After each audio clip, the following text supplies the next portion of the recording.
Yuk belanja di Tarbiyah Sunnah Mart. Dengan belanja di Tarbiyah Sunnah Mart, Anda turut berpartisipasi dalam dakwah yang diselenggarakan YTS. Bismillahirrahmanirrahim. Assalamualaikum warahmatullahi wabarakatuh.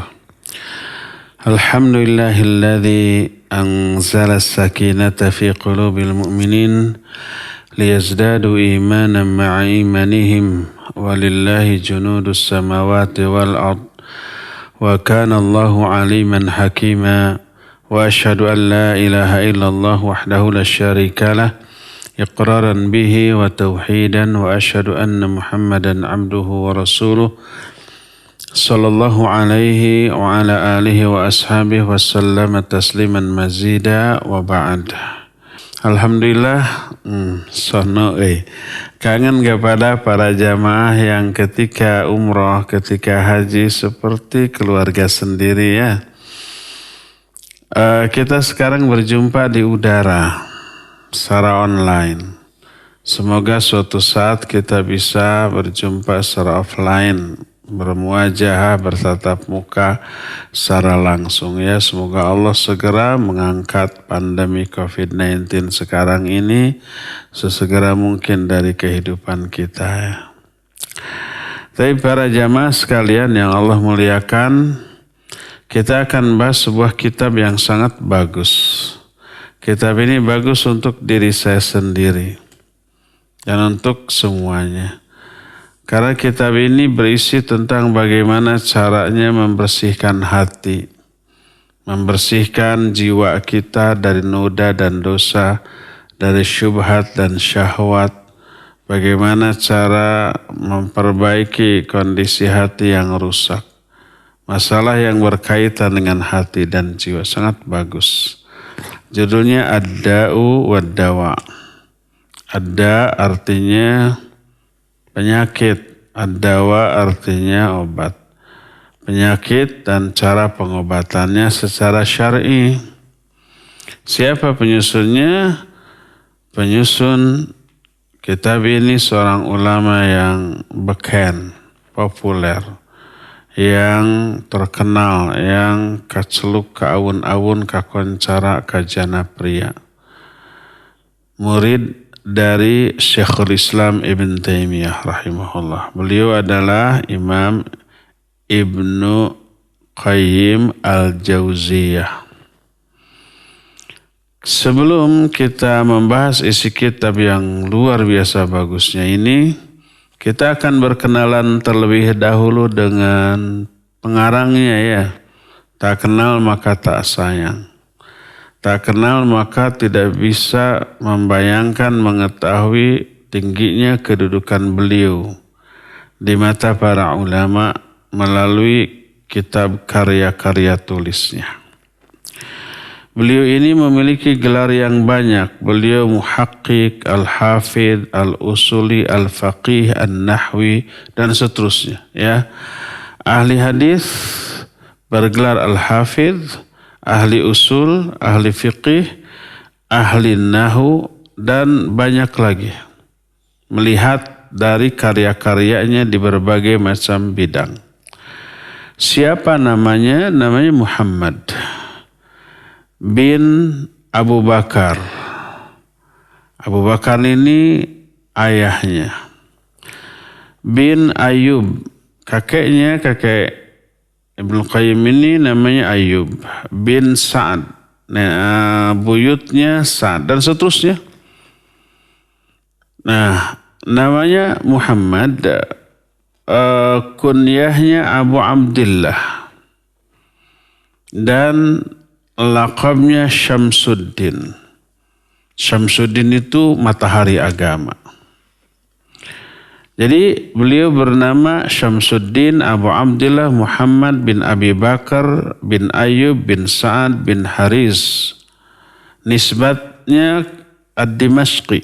Nisbat kepada Damaskus. Terus kenapa disebut Ibnul Qayyim? Al-Qayyim artinya pendiri dan pengelola. Itu makna Al-Qayyim. Adapun sebutan Al-Jauziyah nama madrasah yang dikelola oleh ayahnya Abu Bakar tadi. Maka karena Abu Bakar ini orang yang all out, mengerahkan seluruh waktu hidupnya, kemampuannya untuk mengelola madrasah. Dan madrasah namanya Al-Jauziyah, maka beliau sering disebut dengan Qayyimul Jauziyah. Qayyim itu ya pengelola, pendiri pengelola madrasah yang namanya Al-Jauziyah. Jadi Qayyimul Jauziyah sebutan bagi ayahnya. Oleh karena itu anaknya namanya Muhammad disebut dengan sebutan Ibnu Qayyim Al-Jauziyah. Kalau pakai Al-Jauziyah tidak boleh Qayyimnya pakai alif lam. Karena dalam bahasa Arab disebut dengan sebutan mudhaf. Qayyimu Al-Jauziyah. Qayyim itu pengelola. Qayyim Al-Jauziyah. Maka anaknya disebut Ibnu Qayyim Al-Jauziyah. Anak dari pengelola Al-Jauziyah. Dan ini yang kemudian lebih dikenal sebagai nama bagi beliau Imam Ibnu Qayyim Al-Jauziyah. Kalau Al-Jauziyahnya dibuang dengan boleh kita memakai alif lam pada Al-Qayyim Ibnul Qayyim saja tanpa Al-Jauziyah. Tapi kalau mau pakai Al-Jauziyah alif lam pada Al-Qayyim dibuang Ibnu Qayyim Al-Jauziyah. Jadi nama aslinya Muhammad. Nama bapaknya Abu Bakar, nama kakeknya Ayub, nama buyutnya Sa'ad. Beliau punya kunyah Abu Abdillah, Bapak Abdullah. Seperti Abu Haidar, Bapak Haidar. Namanya bukan itu.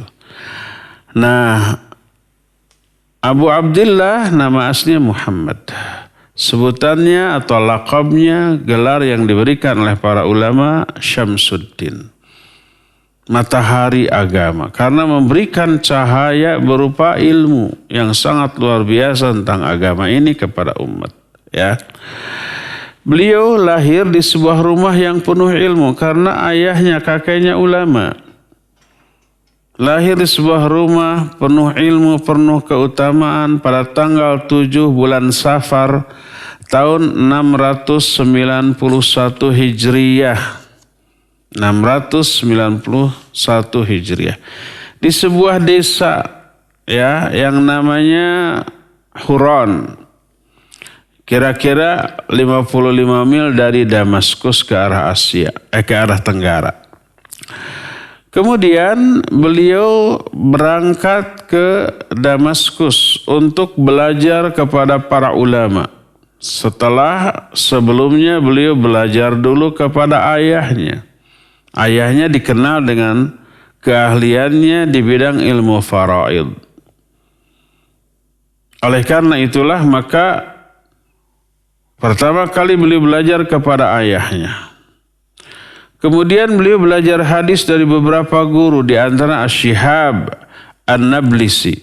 Juga belajar hadis kepada Al-Qadhi Taqiyuddin bin Sulaiman. Belajar hadis juga ke ahli hadis Abu Bakar bin Abdid Daim. Belajar juga kepada Isa Al-Mut'im.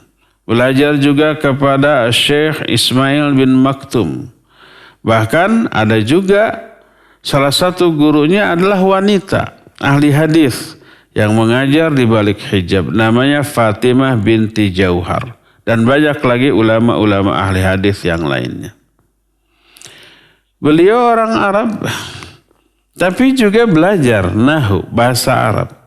Di antara guru-guru beliau dalam bidang bahasa Arab adalah Ibnu Abi Fathah.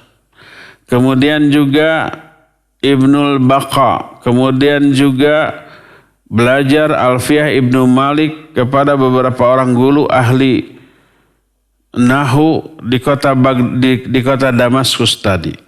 Kemudian beliau juga belajar ilmu usul fiqih dan juga ilmu fiqih kepada beberapa orang. Di antaranya Syekh Sofiyuddin Al-Hindi.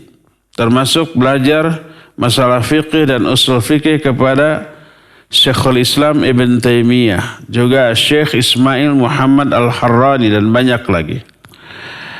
Nah, ketika Syekhul Islam Ibn Taimiyah pulang dari Mesir tahun kira-kira 712 Hijriah, maka sejak kedatangan Syekhul Islam ini, Imam Ibnu Qayyim ini belajar secara mulazamah terus kepada Syekhul Islam.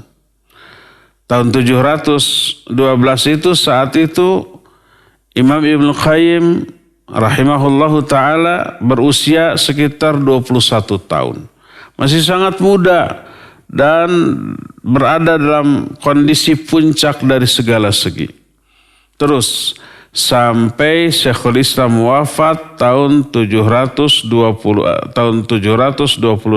Hijriah. Jadi mulazamah Imam Ibnu Qayyim kepada Syekhul Islam ini selama kurang lebih 16 tahun. Ya, saat itu berada dalam puncak kondisi kecerdasan, kondisi fisik yang sangat prima dan kegesitan serta kerajinan yang luar biasa. Ya, nah inilah yang menjadi guru-guru dari Imam Ibnu Qayyim rahimahullahu ta'ala. Puluhan bahkan ratusan guru yang kita tidak sebut di dalam kesempatan ini. Karena disebut pun tidak ada yang kenal.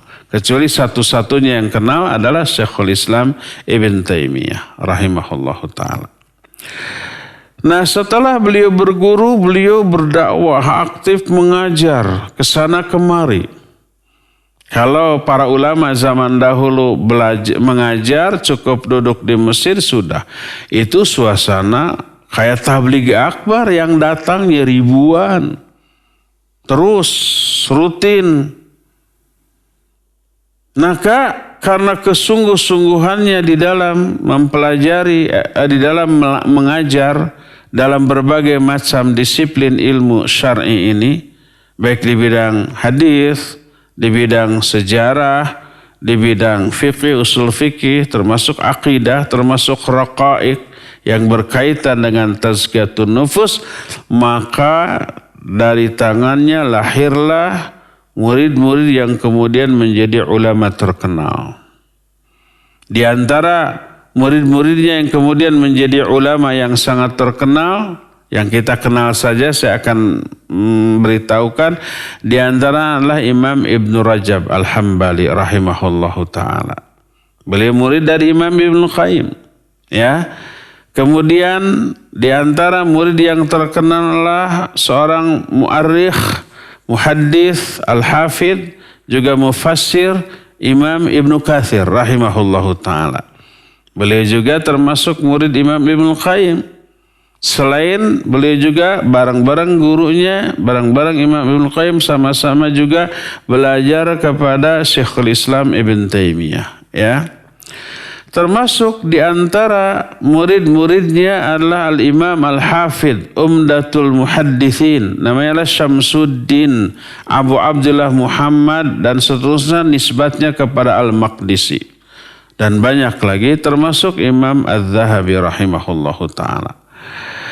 Nah, di antara murid-muridnya ada anak-anaknya yang kemudian menjadi ulama besar, yang juga memiliki banyak kitab karangan dan diakui keilmuannya oleh para ulama.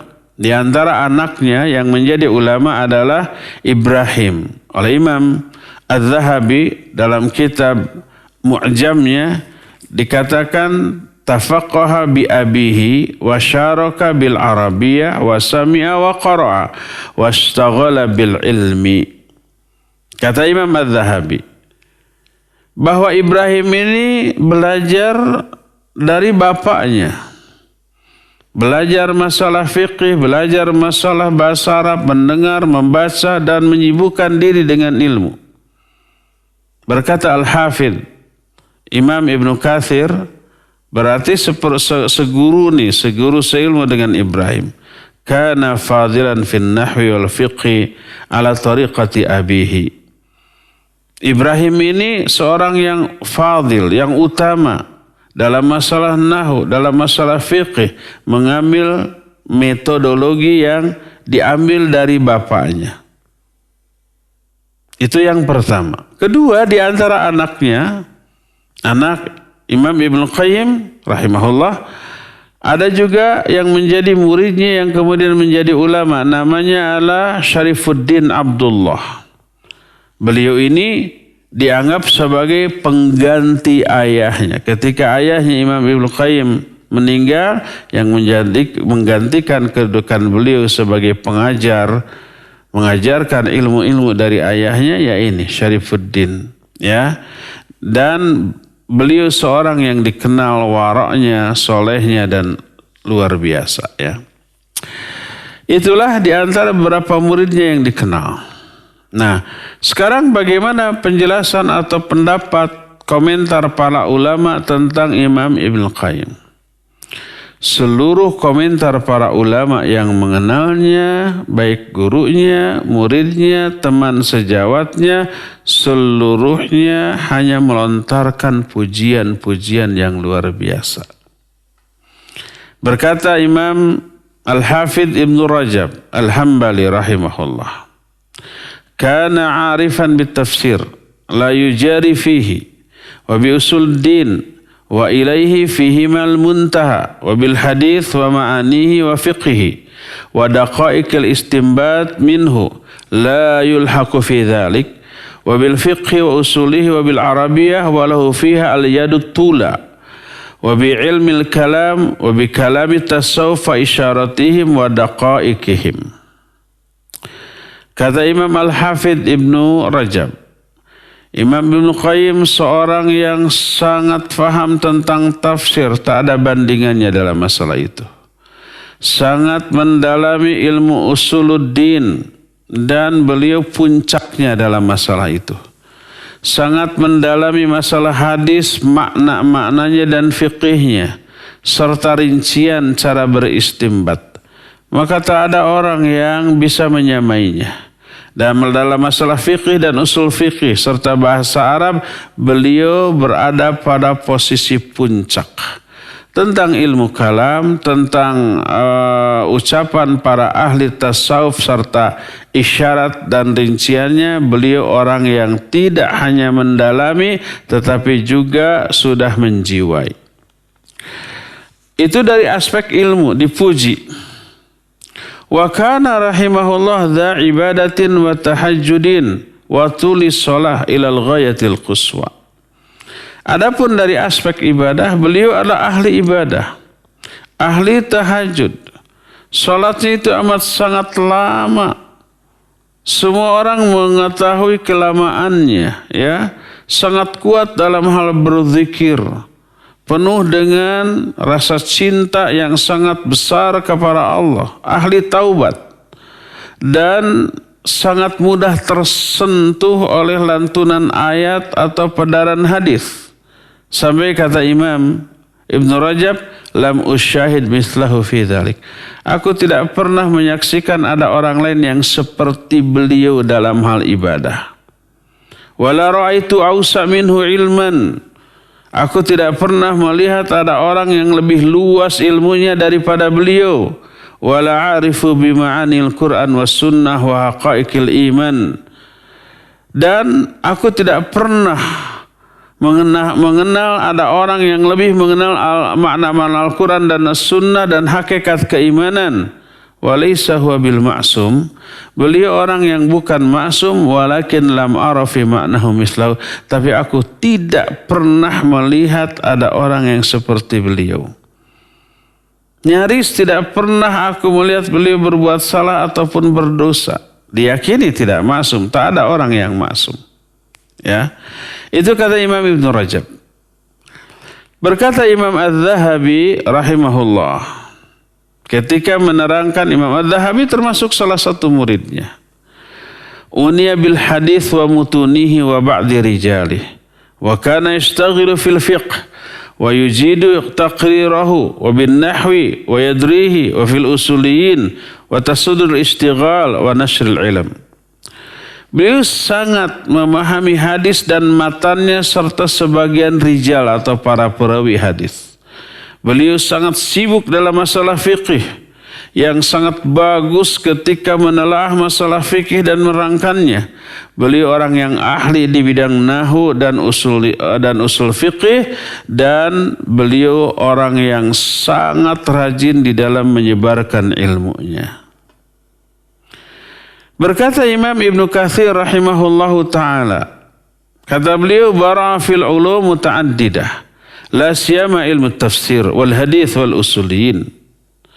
Kata Imam Ibnu Katsir, beliau sangat memahami berbagai macam disiplin ilmu, terutama dalam masalah tafsir, hadis dan usul.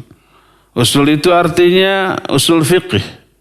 Dan ketika Syekhul Islam Ibn Taimiyah pulang dari Mesir tahun 712, Imam Ibnu Qayyim bermulazamah kepada Syekhul Islam sampai beliau meninggal. Ya, beliau mengambil banyak sekali ilmu dan pengaruh dari Syekhul Islam dari segala segi.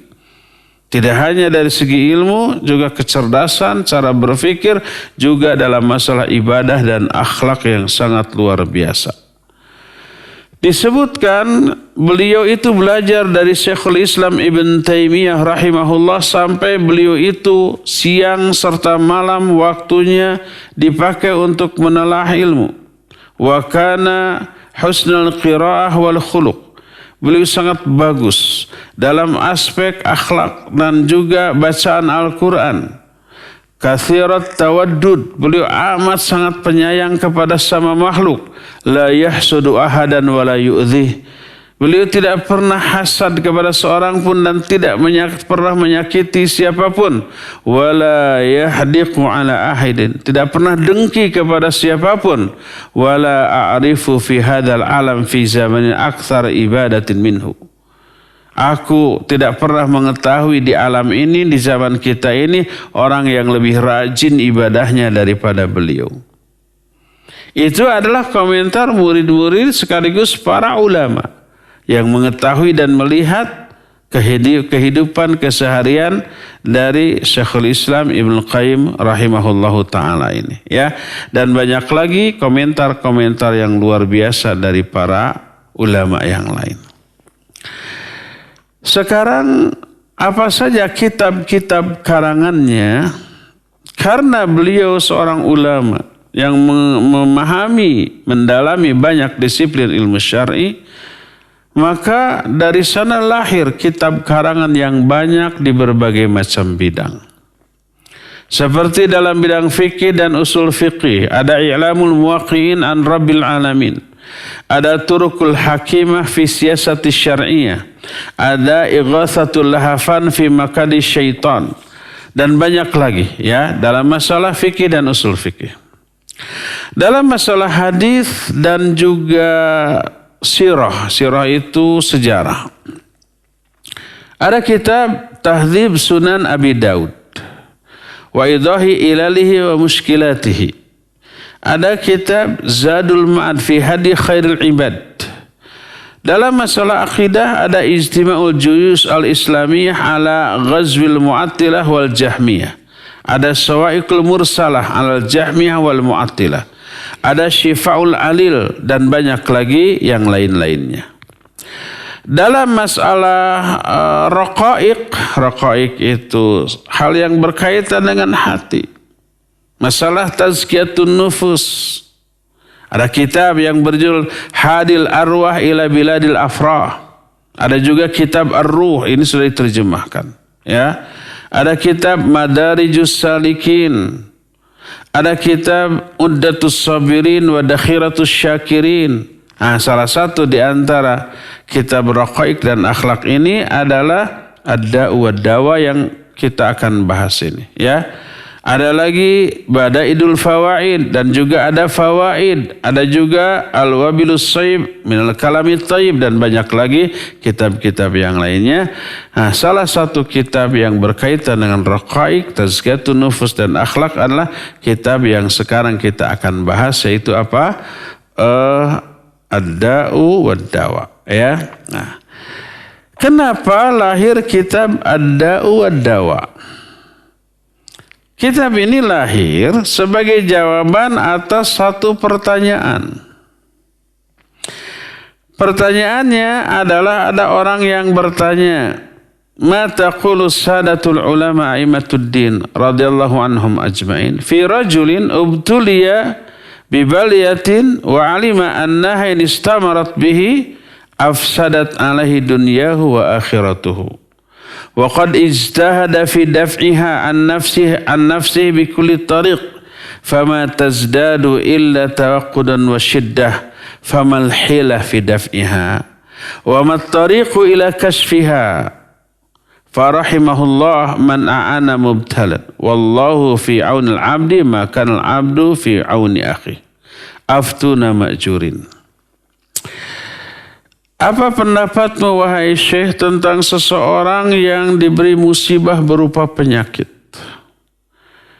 Dia mengetahui kalau penyakit ini terus dibiarkan akan rusaklah dunianya dan akhiratnya. Dia sudah berupaya untuk menyembuhkan penyakit ini dari dirinya dengan berbagai macam cara, tapi tidak bertambah apapun kecuali hanya bertambah parah. Bagaimana solusinya? Bagaimana cara untuk menyembuhkannya? Semoga Allah beri rahmat kepada siapapun yang menolong orang yang terkena musibah. Karena Rasul sallallahu alaihi wasallam bersabda dalam hadis sahih riwayat Imam Muslim, Allah akan selalu menolong seorang hamba selama hamba itu menolong saudaranya. Hadis ini sahih riwayat Imam Muslim. Beri kami fatwa, semoga Allah memberikan pahala kepada engkau. Ini pertanyaan. Dari pertanyaan ini lahir jawaban yang kemudian menjadi buku yang berjudul Ad-Da'u Wad-Dawa. Ya. Maka beliau menjawab, pertama beri hamdalah, alhamdulillah. Langsung ke hadis. Disebutkan dalam Sahih Bukhari sebuah hadis dari Abu Hurairah radhiyallahu an bahwa Nabi alaihi salatu wasallam bersabda, "Ma anzalallahu da'an illa anzalalahu shifaan." Tidaklah Allah menurunkan satu penyakit kecuali pasti Allah turunkan obatnya. Hadis tersebut sahih riwayat Imam Bukhari. Juga diterangkan dalam Sahih Muslim dari Jabir bin Abdullah radhiyallahu an. Berkata Rasulullah sallallahu alaihi wasallam, "Likulli da'in dawa'un fa idza usiba dawa'uhu da' bar'a bi'idznillah." Setiap penyakit itu ada obatnya. Kalau obatnya cocok dengan penyakitnya, maka dia akan sembuh dengan izin Allah Subhanahu wa taala. Hadis yang kedua. Hadis ketiga terdapat dalam kitab Musnad Ahmad dari Usamah bin Syarik radhiyallahu an bahwa Nabi SAW bersabda, "Innallaha lam yunzil da'an illa anzala lahu shifaan alimahu man alimahu wa jahilahu man jahilah." Sesungguhnya Allah tidaklah menurunkan penyakit kecuali Allah turunkan obat bagi penyakit itu. Ada orang yang tahu, ada orang yang tidak. Ada yang tahu obatnya, ada juga yang tidak. Yang tahu obatnya ya ahlinya. Dan semua hadis itu juga dalam lafaz lain, "Innallaha lam yadha' da'an illa wada'a lahu shifaan aw dawa'an illa da'un wahid." Qalu ya Rasulullah ma huwa? Qal al-haram. Tidak, sesungguhnya Allah tidaklah menurunkan penyakit kecuali Allah turunkan obatnya. Kecuali hanya satu penyakit yang tidak ada obatnya. Para sahabat bertanya, apakah itu wahai Rasulullah? Yaitu penyakit pikun. Berkata Imam At-Tirmidzi, salah satu di antara periwayat hadis ini, hadza haditsun hasanun sahihun. Ini hadis-hadis yang menjelaskan tentang penyakit dan obatnya. Yang menunjukkan penyakit Allah yang menurunkan. Allah yang memberikan. dengan hikmah-hikmah yang luar biasa. Nah, obatnya juga demikian. Allah yang menurunkan, Allah yang menciptakan, Allah yang menetapkan. Hadis-hadis itu semuanya umum, baik untuk penyakit hati, ruh, ataupun penyakit badan dan juga obat-obatnya. Termasuk di antara penyakit batin adalah kebodohan. Nabi SAW menerangkan bahwa kebodohan itu adalah penyakit dan obatnya itu adalah bertanya kepada para ulama, kepada ahlinya. Sebagaimana diterangkan dalam Sunan Abu Daud. Hadisnya dari Jabir bin Abdullah radhiyallahu an. Dia berkata, "Kharajna fi safarin fa asaba rajulan minna hajar. فشجه في رأسه ثم احتلم فسأل أصحابه فقال هل تجدون لي رخصة في التيمم قالوا ما نجد لك رخصة وأنت تقدر على الماء فاغتسل فمات فلما قدمنا على رسول الله صلى الله عليه وسلم أخبر بذلك فقال قتلهم الله ألا سألوا إذا لم يعلموا فإنما شفاء العي السؤال إنما كان يكفيه أن يتيمم ويحسر أو يعسب على جرحه خرقة ثم يمسح عليها ويغسل سائر جسده." Kata Jabir, kami keluar dalam sebuah safar. Maka tiba-tiba salah seorang di antara kami terkena batu sampai melukai kepalanya. Berdarah gitu. Ketika tidur dia ini ihtilam, mimpi basah. Junub kan, pas mau sholat subuh dalam keadaan luka, junub harus mandi. Maka orang itu bertanya kepada para sahabatnya, apakah kalian menemukan ada dispensasi keringanan bagiku untuk tayamum atau tidak? Karena saya sedang terluka parah, air mah ada. Apa jawaban para sahabatnya? Kami tidak mendapati ada rukhsah bagi engkau, padahal engkau mampu untuk menggunakan air. Akhirnya walaupun sakit dan berisiko lukanya kalau terkena air, orang itu mandi dan tambah parah sampai mati. Ketika kami pulang kembali ke Madinah menemui Rasul sallallahu alaihi wasallam, ada yang menceritakan hal ini kepada Nabi alaihi salatu wasallam. Lalu beliau berkata, qatalu, mereka sudah membunuhnya. Kenapa mereka tidak bertanya apabila mereka tidak mengetahui? Fa innama syifa'ul ayyi as-su'al. Karena sesungguhnya obat bagi kebodohan itu adalah bertanya.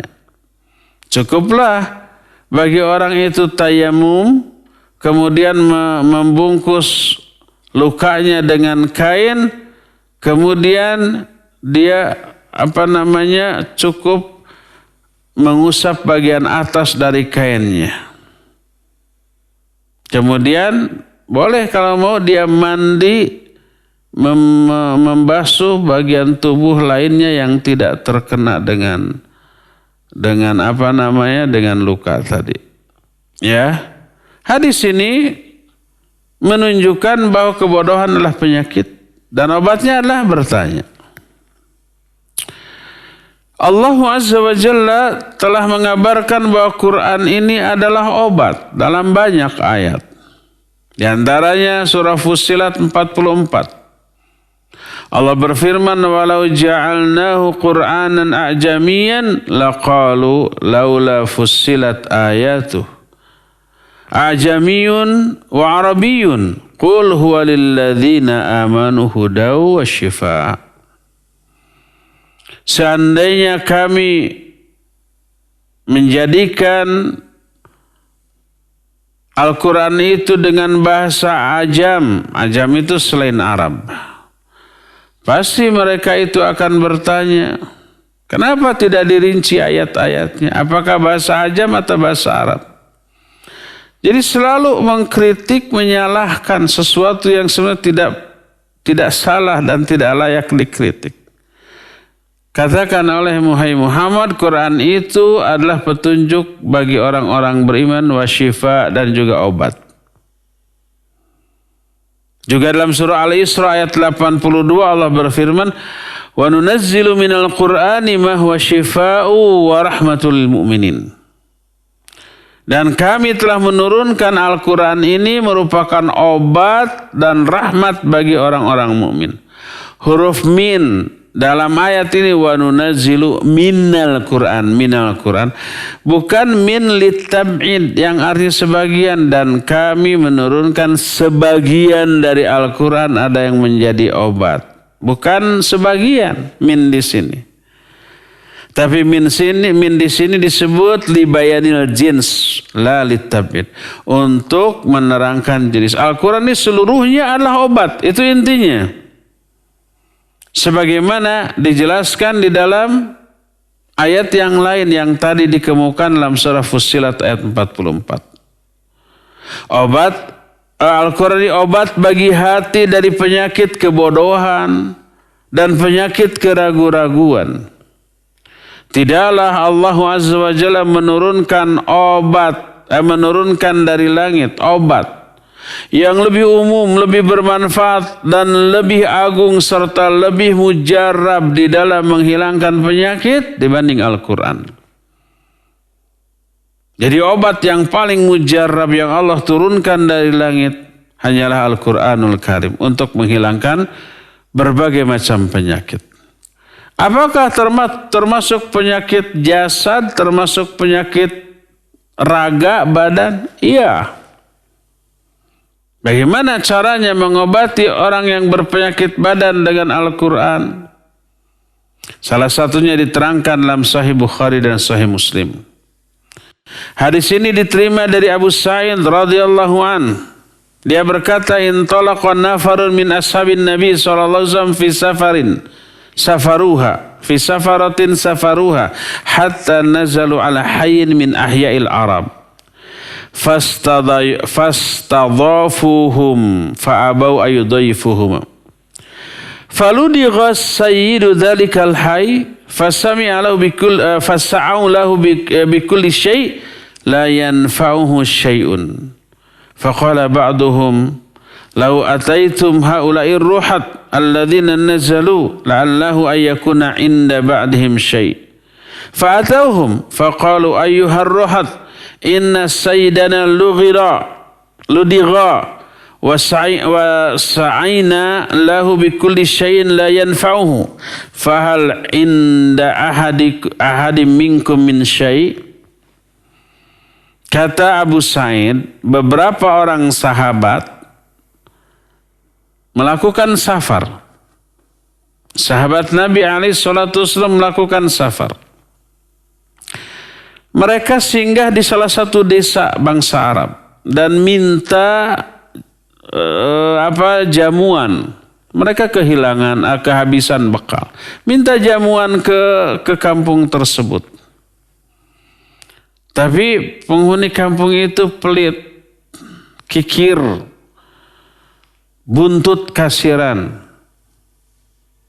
keked merengkel, cap jahe meregehese. Mereka tidak mau memberikan jamuan. Akhirnya para sahabat itu ngumpul dalam keadaan lapar dan haus. Tiba-tiba salah satu penghulu atau pemimpin kaum tersebut disengat oleh binatang berbisa. Ular gitu.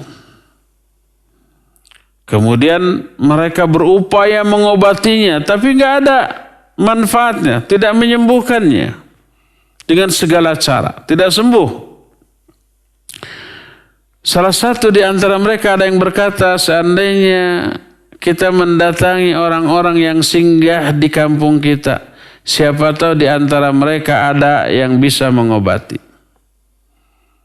Lalu mereka pun datang kepada para sahabat lalu berkata, "Ayyuhar ruhat, wahai para rombongan, Tuan kami, pemimpin kami dipatuk ular. Kami sudah berupaya menyembuhkannya tapi nggak ada manfaatnya. Adakah salah seorang di antara kalian yang bisa menyembuhkannya?" Faqala ba'duhum, salah satu di antara sahabat itu berkata, "Na'am." Ya. "Wallahi inilah larqi." Demi Allah aku akan menjampi, meruqyah. "Walakin wallahi istafadnakum falam tudayifuna fama ana biraqin hatta taj'alu lana ju'lan." Demi Allah. Akan tetapi tadi kami minta jamuan kepada kalian, kalian tidak bisa, tidak mau menjamu kami. Saya tidak akan meruqyah dia sampai kalian memberikan upah kepada kami. Fasaluhum ala qatiin minal ghanam. Lalu mereka sepakat, nanti kalau sembuh dikasih beberapa ekor kambing. Fantalaqa yadfulu alaihi wa yaqra'u alhamdulillahi rabbil alamin. Maka datanglah para sahabat. Kemudian diludahi, kemudian dibacakan Al-Fatihah, alhamdulillahi rabbil alamin, sampai akhir dari surah Al-Fatihah. Apa yang terjadi? Faka'annama nusyita min iqalin fantalaqa yamshi fama bihi qalbatun fa'aufuhum ju'lahum alladhi saluhuhum alaih. Tiba-tiba orang itu seperti orang yang baru lepas dari ikatan. Dia langsung sembuh, dia langsung berdiri dan berjalan. Sehingga seolah-olah tidak pernah mengalami sakit apapun sebelumnya. Sembuh seketika itu juga. Inilah yang kata Syekh Muhammad bin Shalih Al-Utsaimin rahimahullah.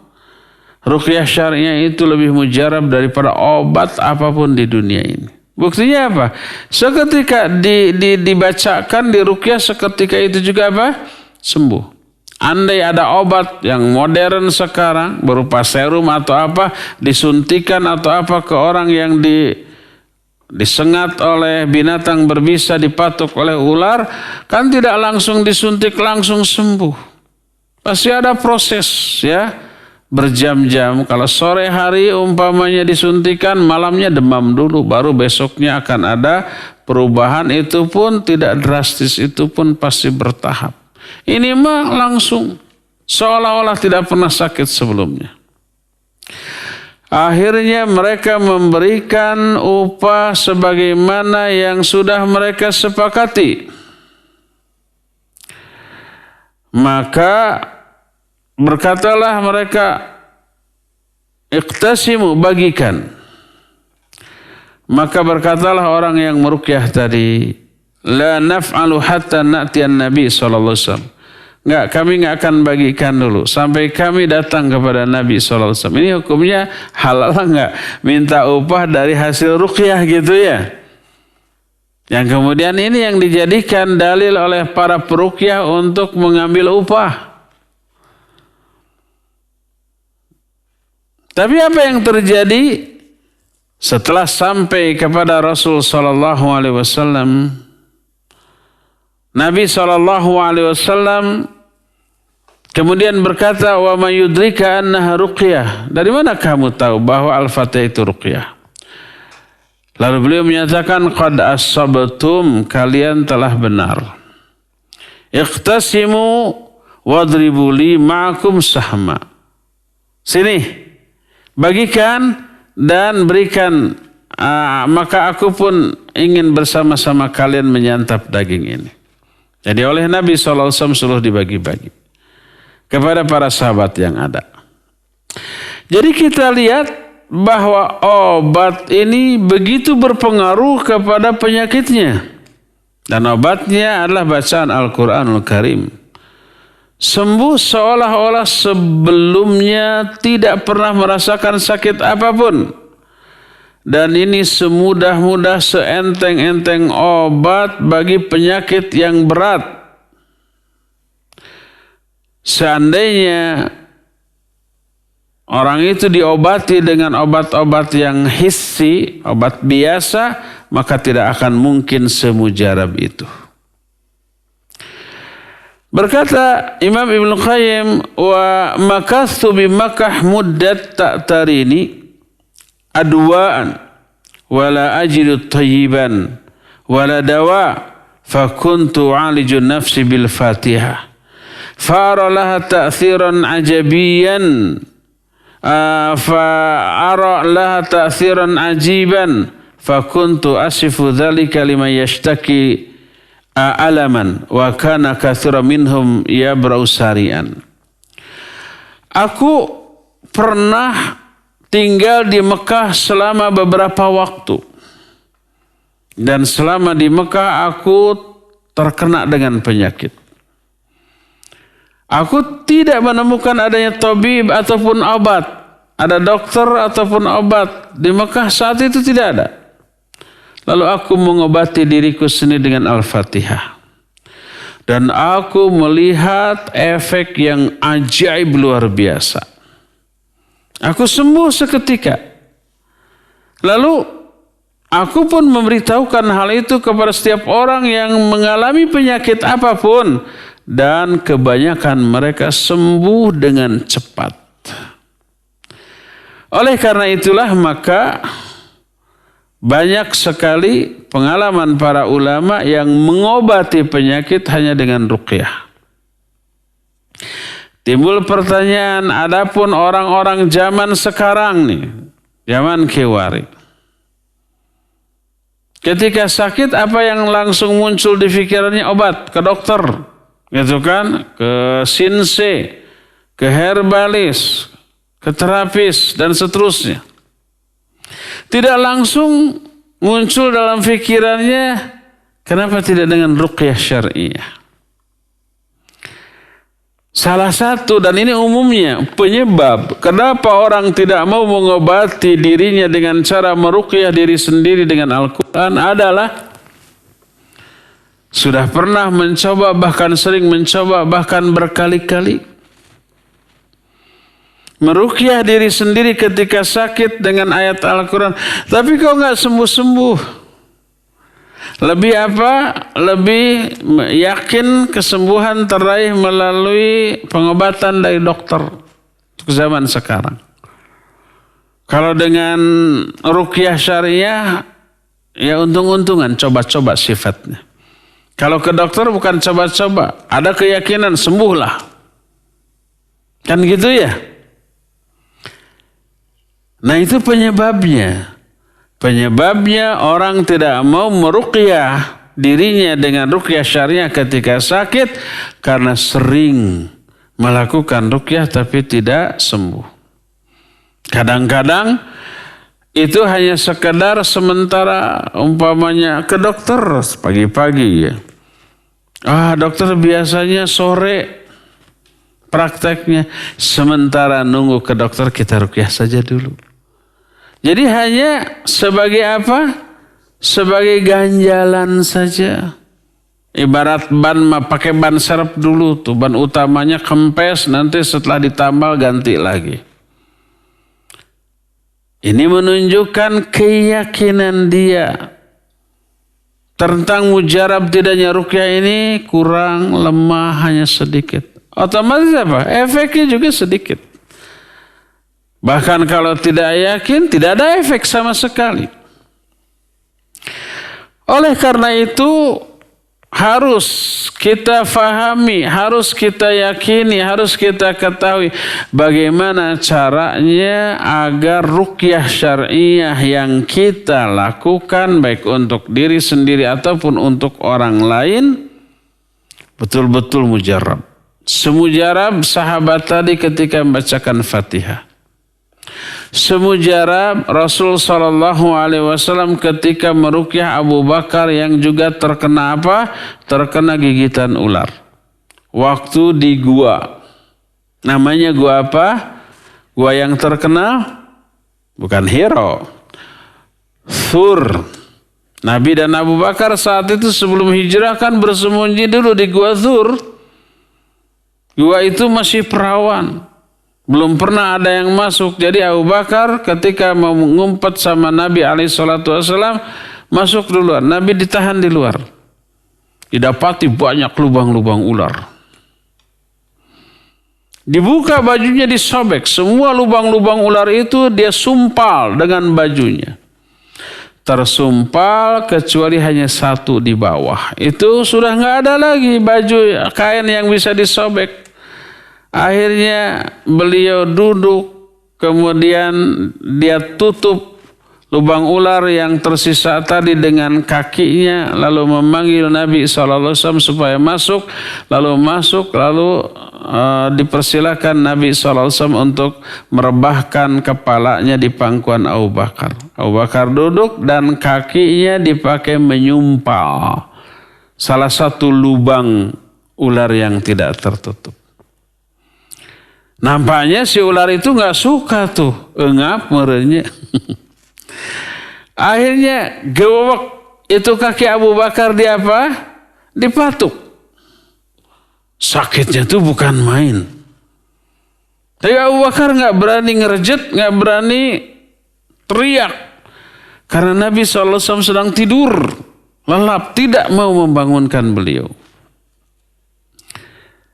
Maka sakit yang tak terkira ditahan dengan semaksimal yang dia bisa sampai air matanya terurai kemudian mengalir dan menetes ke wajah Nabi SAW. Sampai Nabi bangun. Masya'nuka ya Abu Bakrin. Ada apa denganmu wahai Abu Bakar? Dia jawab, ini ludirtu. Aku disengat. Aku dipatuk ular. Bayangkan ular di batu-batu di padang pasir kayak apa ular? Ular derik ya namanya. Berbisa, bingit situ berbisa. Nyawa ancamannya itu. Dilihat kakinya betul ada luka dan darah yang keluar. Lalu oleh Nabi SAW diludahi dan diruqyah. Kata Abu Bakar As-Siddiq, seketika sakitnya itu hilang tanpa bekas. Bayangkan kalau ular matuk beracun, sekarang si racunnya harus dikenyotnya. Harus dikeluarkan, dikenyot. Yang ngenyotnya juga harus dijamin tidak ada luka di mana? Di mulutnya, di gusinya, di giginya. Tidak barusuh gitu ya. Kalau ada luka ya bisa masuk ke dalam diri dia, mati nanti dia. Ini tidak. Hanya diludahi, dibaca-bacain sembuh seketika. Ada bekas. Itulah ruqyah syariah yang dilakukan oleh Nabi SAW. Yang juga dilakukan oleh para sahabat yang tadi dijelaskan, diceritakan tentang satu pemimpin desa yang disengat ular, yang dipatuk ular, sembuh. Kita meruqyah kok tidak semujarab itu. Kenapa? Ada beberapa sebab. Setelah mengetahui sebab-sebabnya ini, maka kita mengetahui pantas ruqyah kita ini tidak cespleng, tidak tokcer, tidak mujarab, tidak ampuh. Karena apa? Karena beberapa faktor yang tidak terpenuhi, yang harusnya dipenuhi ketika meruqyah, tapi tidak dipenuhi ketika meruqyah. Apa sajakah faktor-faktor tersebut? Faktor yang menyebabkan ruqyah kita sangat ampuh terhadap penyembuhan penyakit yang diderita. Ini kita akan bahas bulan depan. Sekarang sudah cukup 1 jam waktu yang kita habiskan. Insya Allah kita akan lanjutkan di bulan depan, di pekan kedua hari Sabtu ini, atau mungkin saja ada perubahan, nanti kita akan umumkan berikutnya, jadwal yang berikutnya ya. Kita masih punya sisa waktu untuk bertanya jawab. Silakan menyampaikan pertanyaan, bisa lewat telepon yang nanti akan dibacakan, bisa juga lewat SMS atau WA, dan pertanyaan jawab ini akan dipandu oleh AA Cepi Septina dari Haur Ngambang ya. Wassallallahu ala nabiyina Muhammadin wa ala alihi wa ashabihi wasallam. Mangga Baik, syukran Ustadz atas materi yang disampaikan. Baik kepada para pendengar dan pemirsa, khususnya para jamaah Majelis Ta'lim Mumtaz Indonesia yang saat ini sedang menyimak acara kajian online bersama Ustadz Abu Haidar As-Sundawi Hafizahullah Ta'ala. Silakan antum dapat bertanya langsung melalui line telepon di nomor 022868662637 atau bisa melalui pesan singkat ke nomor 0811-227-1476. Baik, sudah ada penelpon yang masuk. Halo. Assalamualaikum warahmatullahi wabarakatuh. Waalaikumsalam warahmatullahi wabarakatuh. Dari Pak Mulyono ini, Pak. Pak Mulyono, silakan. Ustaz, saya mau tanya. Allah menurunkan penyakit, pasti ada obatnya. Iya. Nah, sekarang itu ada penyakit corona. Di salah satu di pemerintahan mengatakan kita sekarang melawan perang dengan corona. Itu kata-kata itu baik atau tidak? Sekian, assalamualaikum warahmatullahi wabarakatuh. Waalaikumsalam. Waalaikumsalam warahmatullahi wabarakatuh. Iya, Pak Mulyono di Margahayu, Bandung. Barakallahu fiik, Pak Mul. Iya, sekarang ada corona, penyakit, virus. Ada obatnya, pasti ada obatnya ya. Cuma mungkin belum ketemu, mungkin sudah ketemu tapi belum terekspos. Kata Nabi SAW, alimahu man alimahu, wa jahilahu man jahilahu. Ada yang sudah tahu obatnya, ada juga yang tidak tahu obatnya. Yang tahu harusnya menyebarkannya. Ya. Nah, boleh nggak kita menyatakan kita harus memerangi penyakit? Ya, tentu saja memeranginya dengan cara yang berbeda dengan memerangi orang kafir. Tidak ditembak, virus ditembak atau nggak bisa, ya. Tidak dibom, ya dibom bisa virusnya mati, mungkin mati, tapi orang lagi mati. Boleh nggak menyatakan perang terhadap kebodohan, perang terhadap kemiskinan, perang terhadap penyakit? Iya, tapi dengan cara-cara yang layak. Tidak asal perang, siapkan senjata, bom, rudal, bukan begitu. Memerangi kebodohannya dengan cara menggencarkan pelajaran kepada orang-orang yang membutuhkannya. Memerangi kemiskinan bukan orang miskin dibunuh, ditambaki. Ada orang miskin, perangi, jedor. Bukan, artinya diberikan santunan, diberikan pembekalan modal dan kemampuan untuk usaha sehingga tidak miskin lagi. Memerangi penyakit, tergantung penyakitnya. Ada penyakit yang harus dibasmi, ya. Kuman, termasuk virus, ya. Dengan apa? Dengan apapun yang bisa membunuh virus itu. Sabun, desinfektan, suhu yang diatur dengan menerapkan pola hidup sehat. Kita istilahkan dengan istilah memerangi virus, memerangi COVID-19, memerangi corona. Ya, boleh, tidak ada larangan, ya. Demikian Pak Mulyono, wallahu a'lam. Silakan. Baik, syukran Ustadz atas jawabannya. Beralih ke penanya melalui pesan singkat. Assalamualaikum warahmatullahi wabarakatuh. Assalamualaikum warahmatullahi wabarakatuh. Tadi disebutkan bahwa Imam Ibnu Qayyim rahimahullahu faqih tentang ilmu kalam dan ilmu tasawuf. Apakah kita juga boleh mempelajari ilmu tersebut, Ustadz? Silakan. Iya. Boleh nggak mempelajari ilmu kalam dan ilmu tasawuf? Ketika di beberapa perguruan tinggi Islam, UIN atau yang lainnya, ada pelajaran ilmu kalam, ada pelajaran mantiq, ada. Yang pertama kali dibahas adalah bagaimana hukum mempelajari ilmu kalam dan ilmu mantiq. Itu yang pertama kali dibahas. Para ulama mengharamkannya. Kecuali ada kecualian, ya, sampai Imam Syafi'i rahimahullahu taala hukmi fi ahli kalam atau fi man ta'allama ilmu kalam. Hukuman yang aku tetapkan kepada orang yang mempelajari ilmu kalam adalah diarak berkeliling kampung sambil dipukuli, sambil dikatakan inilah hukuman bagi orang yang mempelajari ilmu kalam dan meninggalkan Al-Quran dan As-Sunnah. Termasuk Al-Ghazali rahimahullahu ta'ala. Ya. Beliau itu mempelajari ilmu kalam, iya. Mempelajari filsafat, iya. Sampai ke akar-akarnya. Lalu beliau menemukan bahwa semuanya itu nonsens. Semuanya itu omong kosong. Semuanya itu keliru, salah. Lalu melontarkan kritik-kritik yang sangat tajam kepada para filosof. Lahirlah kitab Tahafutul Falasifah. Kritikan terhadap kaum filosof yang menerapkan logika termasuk cara berpikir ilmu kalam. Ya.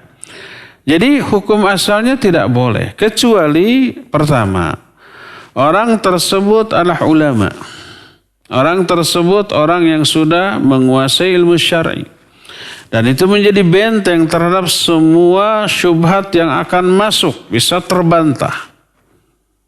Kedua, mempelajarinya dalam rangka untuk membongkar boroknya, kekeliruannya, kesesatannya, kesalahannya untuk diterangkan kepada umat. Maka siapa yang sudah memenuhi itu maka boleh pelajari ilmu kalam. Boleh pelajari filsafat. Boleh pelajari tasawuf. Tapi siapa yang tidak memiliki dua hal itu berbahaya. Sama dengan umpamanya dia ini kosong, tidak ada pertahanan, lalu masuk syubhat-syubhat pemikiran yang salah dan keliru, langsung mempengaruhi jiwanya. Langsung tersesat dengan kekeliruan pola berpikir yang dia serap, tapi dia merasa benar di dalam hal itu. Oleh karena itu sangat berbahaya mempelajari ilmu kalam tanpa bekal yang mencukupi tentang ilmu syar'i. Ya, demikian wallahu a'lam bishawab. Baik, syukran Ustaz atas jawabannya. Kami kembali mengundang kepada para jamaah, khususnya jamaah Mumtaz Indonesia. Silakan yang akan bertanya bisa melalui line telepon di nomor 08112271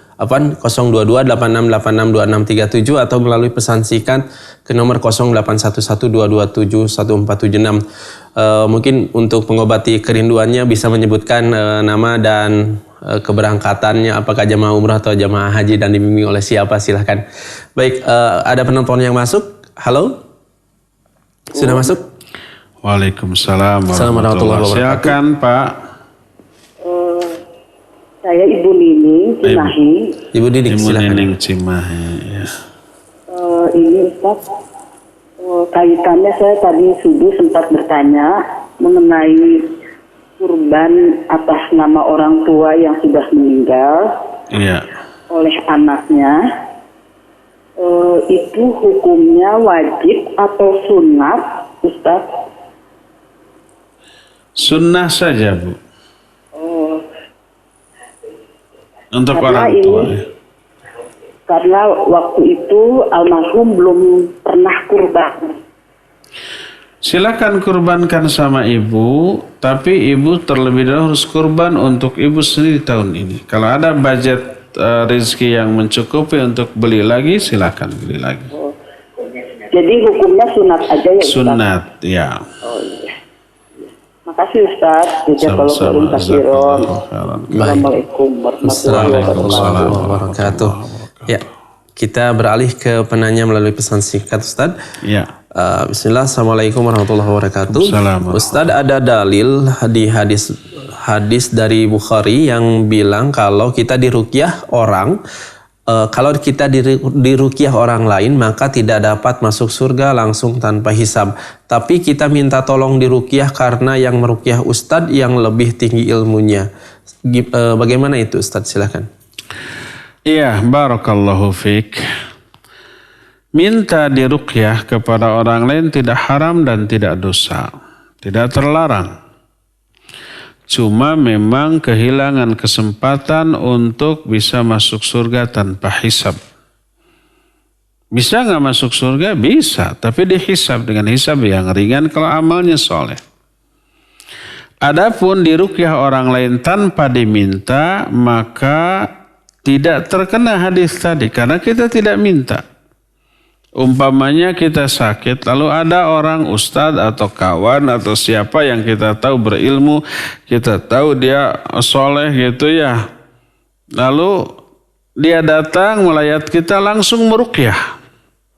Ya apa-apa, karena kita tidak minta. Yang sampai jangan ruqyah, nanti saya nggak bisa masuk surga tanpa hisab. Nggak perlu, karena dia meruqyah tanpa kita minta. Yang dijelaskan dalam hadis adalah orang yang masuk surga tanpa hisab itu salah satunya orang yang tidak minta diruqyah karena tawakalnya kepada Allah. Tidak minta dan kita tidak minta lalu diruqyah, ya nggak apa-apa. Tetap bisa masuk surga tanpa hisab, ya. Oleh karena itu berkata Syekh Al-Utsaimin rahimahullah kitab syarah kitab Riyadhus Shalihin bab i'adatul marid, bab melayat orang yang sakit.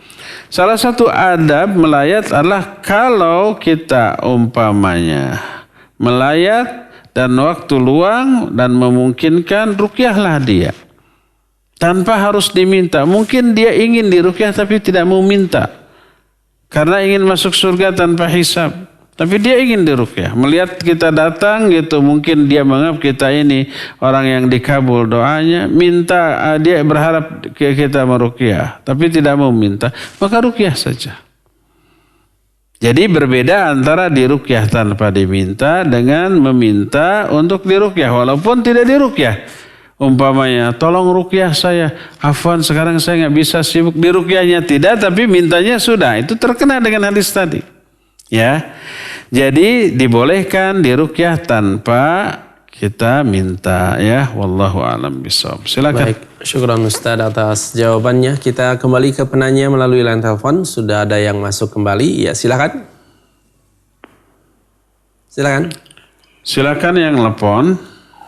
Assalamualaikum warahmatullahi wabarakatuh. Waalaikumsalam warahmatullahi wabarakatuh. Dengan Bapak siapa di mana? Barakallahu fikum, Ustaz. Wa fika barakallah. Dengan Agus, Ustaz, dari Bandung. Ya, Pak Agus, silakan. Mau bertanya, Ustaz, kalau misalkan kita, misalkan istri sih ya, ini dia membeli tas dari bahan biawak atau buaya gitu, apakah tidak mengapa itu?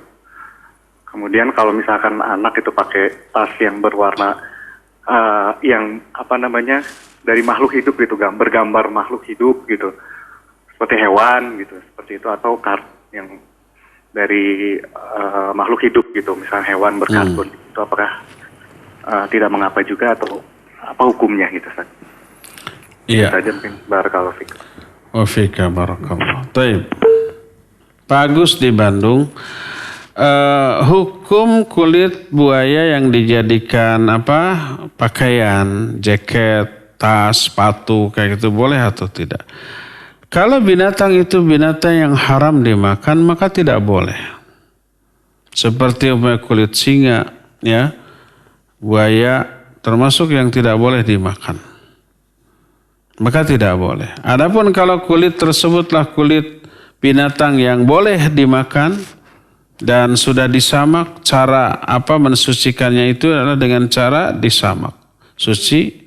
Seperti umpamanya kulit sapi, kulit kambing, kulit unta, ya, yang pokoknya dari binatang-binatang yang dagingnya halal untuk dimakan, maka dibolehkan. Adapun buaya ya janganlah, ya, yang mahal ya terlarang secara syar'i, tidak boleh. Itu yang pertama. Kedua, boleh nggak memakai tas atau pakaian atau gordeng yang bergambar makhluk hidup? Tidak boleh. Kecuali kalau dalam realita gambar tersebut tidak akan hidup. Umpamanya gambar orang tapi tidak ada kepalanya. Yang apabila itu ada dalam kehidupan nyata tidak hidup, berarti itu bukan makhluk hidup. Ya, makhluk mati, sebab badan orang tanpa kepala adalah tidak hidup dalam realita. Termasuk juga binatang. Kalau binatang tersebut hanya badannya saja, tidak ada kepalanya, maka boleh. Tapi kalau utuh, ya, atau hanya kepalanya saja, maka tidak boleh. Baik itu orang ataupun binatang, baik binatang itu adalah binatang yang real, nyata dalam kehidupan ataupun makhluk yang fiktif. Tapi kalau ada itu hidup. Banyak kan orang yang menggambar makhluk yang fiktif, tidak ada dalam realita, tapi kalau itu ada maka hidup. Seperti gambar alien. Alien kan tidak ada, hanya imajinasi orang saja. Tapi kalau itu utuh ya dan ada dalam realita itu hidup, maka tidak boleh. Atau umpamanya gambar kuntilanak. Ada nggak dalam realita? Kan tidak ada. Ada tuh di film-film, film ya. Dalam realita tidak ada. Tapi kalau itu ada, hidup, maka tidak boleh. Ya. Jadi baik yang fiktif ataupun yang nyata. Selama baik orang ataupun binatang. Selama itu dalam realita bisa hidup, maka berarti terlarang. Ya. Baik dalam tas, ataupun pakaian, ataupun gordeng, atau yang lain-lain. Wallahu a'lam bishawab. Silakan. Syukran Ustaz atas jawabannya. Kembali kami mengundang kepada para penanya melalui line telepon di nomor 022-8686-2637. Ya, silakan, sudah ada yang masuk. Halo. Halo. Ya, silakan Pak. Assalamualaikum. Waalaikumsalam warahmatullahi wabarakatuh. Ini Ustaz mau bertanya, Ustaz. Pak Husen. Iya. Silakan Pak Husen. Ini ya, kalau yang masuk surga tanpa dihisab itu, apalagi yang menjadi syaratnya, Ustaz? Kemudian kemudian ini sekarang kan pandemi sudah mulai di kota-kota sudah sholat Jumaah udah boleh, Ustaz. Nah, bagaimana ini kan kalau di kota mah biasanya pakai jaga jarak, tapi di tempat saya ini ada tapi tidak pakai jaga jarak. Jadi saya kalau mau Jumat, apakah kalau saya Jumat kan takutnya kena corona. Nah, kalau tidak, saya takutnya dosa, Ustaz. Bagaimana ininya, Ustaz, solusinya? Cukup sekian, Ustaz. Assalamualaikum warahmatullahi wabarakatuh. Waalaikumsalam warahmatullahi wabarakatuh. Ya Pak Husen, barakallahu fik. Ada 2 pertanyaan. Apa saja syarat bisa masuk surga tanpa hisab? Ada 4, Pak. Ya. Pertama, tidak minta diruqyah. Kedua, tidak di-key. Key itu melakukan metode pengobatan dengan cara ditempelkan besi panas di titik tertentu dalam tubuh. Ya. Key ini hukumnya makruh. Diruqyah boleh, tapi meminta ruqyah mengakibatkan kehilangan kesempatan masuk surga tanpa hisab. Ketiga, tidak tatayur. Tatayur itu meramal. Tidak meramal, tidak diramal. Dan ketiga-tiganya itu merupakan sikap tidak tawakalnya dia kepada Allah SWT. Jadi pertama tidak minta diruqyah, kedua tidak dikei, ketiga tidak tatayur atau tidak meramal, tidak diramal, dan keempat tawakal hanya kepada Allah Subhanahu wa taala. Itu 4 syarat agar bisa masuk surga tanpa hisab. Kedua, bagaimana Jumatan di musim pandemi COVID-19 sekarang ini? Ya sama dengan hukum sholat Jumat, sholat fardu yang 5 waktu. Kalau di masjid itu diterapkan protokoler kesehatan yang ketat dan terbatas hanya kepada lingkungan sekitar yang memelihara diri umpamanya. Setiap keluar rumah selalu pakai masker, selalu pakai sarung tangan gitu ya. Dan menghindari kerumunan, tidak pakai angkot tapi pakai motor sendiri atau mobil sendiri. Jadi tidak kontak dengan orang. Kalau di pasar atau di mall atau di supermarket dia jaga jarak. Selalu pakai hand sanitizer. Pulang dari pergi ke rumah langsung dicuci semuanya ya. Diganti dengan yang baru. Nah, pas orang-orang seperti itu yang disiplin ke masjid. Di masjid ada protokoler kesehatan yang ketat. Dicek suhu. Kalau di atas 37,5 umpah dilarang. Kalau panas dilarang. Pulang. Terus pintu dibuka. Tidak ditutup. Kalau ditutup kan berarti handle pintu, daun pintunya disentuh orang. Nanti ada kontak. Maka ini dibuka, ya. Disiapkan hand sanitizer. Wajib pakai masker. Bawa sejadah sendiri-sendiri. Kemudian jaga jarak ketika sholat di dalam masjid. Dan hanya sholat fardu. Tidak dianjurkan sholat sunnah di masjid. Sesebentar mungkin. Sholat sunnah di rumah. Wudhu di rumah. Ya, tidak di masjid. Nah, kemudian tidak bersalaman, tidak ada kontak fisik, ada physical distancing semua. Nah, itu aman. Maka silakan sholat di sana. Adapun baik Jumatan ataupun sholat fardu. Adapun kalau masjid itu abai, ya, mengabaikan semua itu, tidak pakai masker, terus rapat, orang-orangnya kadang-kadang di dalam sholat renggang. Di luar sholat, biasa tepak toel, pakai geye, ya bersentuhan, berpelukan. Nggak boleh. Kalau diyakini dia itu tidak ada COVID-nya, tidak ada coronanya, tidak ada virusnya, ya udah lebih baik sholatnya rapat saja. Kita menjaga sholat rapat itu menghindari kontak agar kalau seseorang ada virus tidak kena ke yang lain. Dan itu susah diprediksi, ya. Sehari-hari kita lihat dia sehat, tapi sebelum ke masjid kita nggak tahu dia itu tadi dari mana, kontak dengan siapa. Tapi nggak ada gejala, normal saja suhunya. Ada OTG kan, orang tanpa gejala kan ada ya. Nah, dan ketika virus kena sehari 2 hari nggak ada gejala apapun. Baru hari ketiga ada panas, ada batuk seperti itu. Tidak ada gejala, tidak menunjukkan tidak ada virus. Ihtiyati.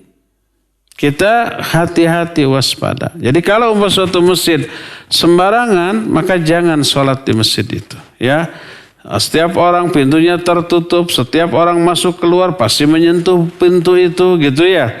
Tidak ada hand sanitizer, tidak ada pengecekan suhu, gitu ya. Tidak ada jarak rapat. Kalau ada satu yang kena, semuanya bisa kena itu. Kalau ada masjid yang seperti itu, baik Jumatan ataupun sholat fardu, maka jangan. Terus sholatnya di mana? Di rumah saja. Dosa enggak? Enggak, ada uzur. Uzurnya lebih kuat daripada uzur hujan. Kalau kita hujan terus sholat di rumah karena hujan tidak pergi ke masjid, kita tidak dosa. Karena Nabi SAW membolehkan sholat di rumah ketika hujan. Bahkan seruan azan yang diperintahkan oleh Nabi SAW adalah sallu fi rihalikum, sallu fi buyutikum. Sholatlah kalian di rumah-rumah kalian. Perintah Nabi SAW. Pas kita sholat di rumah karena hujan sesuai sunnah. Tidak dosa. Nah, pandemi COVID-19 ini lebih kuat uzurnya, alasannya daripada hujan. Hujan tidak akan mematikan. Hujan itu tidak membahayakan jiwa. Tapi boleh sholat di rumah. Ini COVID ini membahayakan jiwa. Dan Nabi SAW menyatakan firra minal majdum firaraka minal asad. Lari, menghindar, menjauh kamu dari wabah, orang yang terkena wabah, seperti kamu lari menjauhi singa. Tuh, bayangkan. Bayangkan kalau ada singa di masjid. Mau gak kita sholat? Gak berani, ya. Singa cuma makan 1-2 orang. Belum tentu habis itu juga. Kalau COVID-19 ini bisa ribuan orang dalam waktu yang bersamaan. Oleh karena itulah, maka itu ada uzur. Dan tidak dosa untuk sholat di rumah, baik sholat Jumat ataupun sholat fardu. Kalau sholat Jumat ya bukan sendirian di rumah sholat Jumat, tapi sholat duhur. Sebagai pengganti dari Jumat bagi orang yang terkena uzur. Jadi tidak apa-apa Pak Husain. Wallahu a'lam bishawab. Terakhir ya. Baik, kita angkat penelpon yang masuk. Ya, silakan. Halo. Halo. Silakan Pak. Dengan Bapak siapa nih? Assalamualaikum warahmatullahi wabarakatuh. Waalaikumsalam warahmatullahi wabarakatuh. Saya Abu Iman dari Bandung. Tanya Ustaz, ini ada teman atau yang dituakan lah ya. Dia tuh sudah divonis oleh dokter dengan waktu yang tidak lama gitu ya, karena ada satu penyakit yang tidak bisa diobati gitu ya. Nah, terus dia memanggil kami dan yang yang teman itu saudara-saudara terdekat dan malahan dengan RT jadi gitu. Dia mau mengatakan mau pamit gitu ya, mau pamit dan meminta maaf. Apakah hal ini bisa dibenarkan dalam syariat itu pamit dan soal umur mungkin Allah yang tahu, tapi karena ya secara vonis dari dokter dia sebenarnya sudah mengatakan bahwa dia mau pamit gitu. Nah, apa hal ini apa dibenarkan secara syariah, Ustaz? Itu mungkin pertanyaan dari kami. Assalamualaikum warahmatullahi wabarakatuh. Waalaikumsalam warahmatullahi wabarakatuh. Boleh nggak pamit karena diduga kuat sebentar lagi akan meninggal berdasarkan hasil diagnosa dokter umpamanya? Iya, adanya kemungkinan besar akan mati bagi seseorang, kemudian berwasiat, memanggil orang minta maaf dan berwasiat, ya diperintahkan oleh Al-Quran. Jadi Allah menyatakan kutiba alaikum id hadara ahadakumul maut. Id hadara ahadakumul maut. Telah diwajibkan bagi kamu kalau akan seseorang di antara kalian akan didatangi kematian. Belum ya, matinya belum. Tapi sudah ada tanda-tandanya, apapun tandanya. Dan ini menunjukkan orang yang akan mati kadang dia tahu bahwa sebentar lagi akan mati atau minimal menduga walaupun seringkali dugaan itu meleset. Kayaknya saya akan mati besok lusa, ternyata tahunan masih hidup. Sebaliknya ada orang yang wah saya masih sehat kayaknya tahunan lagi besok mati. Karena kematian bukan hanya dengan penyakit. Bisa dibunuh orang, bisa kecelakaan, bisa macam-macam ya. Atau dia merasa sehat ternyata dia punya jantung yang tidak terdeteksi. Lalu mati mendadak. Ada banyak yang begitu. Nah, tapi yang jelas kalau seorang merasa ada tanda-tanda kematian yang dia ketahui, termasuk salah satunya data otentik yang ilmiah, empiris, yang realistis dari dokter. Lihat gejalanya begini, kondisi jantung begini, kondisi hati, paru, segala organ-organ vitalnya berdasarkan pemeriksaan begini ya, tinggal menghitung hari. Nah itu termasuk dalam ayat kutiba alaikum idh hadara ahadakumul maut. Jadi boleh wajib wasiat apabila salah seorang di antara kalian sudah mengetik tanda-tanda datangnya kematian kepada kalian. Sampai kita karena banyak dosa kita bisa menelepon, bisa WA sekarang, bisa kalau yang dekat-dekat manggil, ya saya mohon maaf, mungkin saya tak akan lama lagi, tolong titip ini, tolong tutup itu, maka itu boleh, tidak terlarang ya. Ya cukup sampai di sini saja. Insyaallah kita akan lanjut kajian ini sebulan yang akan datang. Subhanakallahumma bihamdik, asyhadu an la ilaha illa anta astaghfiruka wa atubu ilaik. Walhamdulillahi rabbil alamin. Wa sallallahu ala nabiyina Muhammadin wa ala alihi wa ashabihi wasallam. Wassalamualaikum warahmatullahi wabarakatuh.